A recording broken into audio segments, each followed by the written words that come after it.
On veut parfois partager des informations de Google Analytics avec d'autres personnes. Et je vais vous montrer comment partager cela sans révéler ses codes complets de compte Google.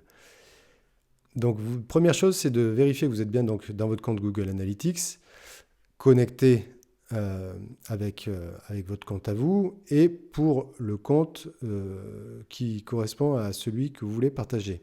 Donc par exemple là, c'est non pas tous les comptes, mais donc ici et là.net avec la vue conversion par exemple.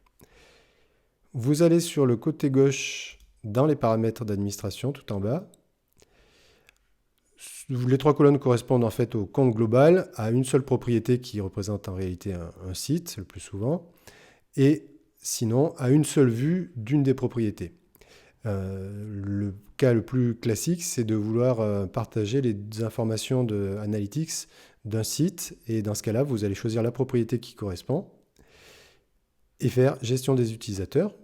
Et c'est dans cette gestion d'utilisateurs que vous voyez déjà la liste des personnes autorisées et qui vous donne la possibilité d'ajouter justement quelqu'un en cliquant sur le plus. Vous allez pouvoir saisir une adresse mail. Alors attention, il faudra que l'adresse mail corresponde à un compte Google, sinon on vous informe que ce n'est pas le cas. Et dans ce cas-là, la personne devra soit ouvrir un compte Google, soit changer de compte pour se connecter à vos informations. Donc il vaut mieux avoir dès le départ une adresse qui sera valide. Donc vous allez la marquer à la place de celle-ci, bien sûr. Vous avez la possibilité donc d'informer cette personne par mail directement, comme ça elle saura que vous souhaitez vraiment partager des informations avec elle.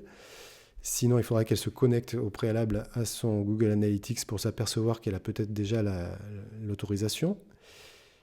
Donc une fois que vous avez l'email de la bonne personne, vous, soit si c'est simplement pour lire, vous laissez tel quel.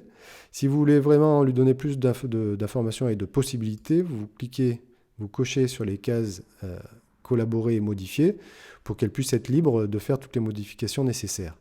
Ensuite, la plupart du temps, vous n'aurez pas besoin de lui permettre de gérer les utilisateurs si vous voulez vraiment que ce soit vous qui gère les personnes qui accèdent à cette propriété-là. Voilà, donc ensuite, il suffit de cliquer sur Ajouter et vous allez envoyer automatiquement une autorisation à la personne qui devra elle-même le confirmer par email.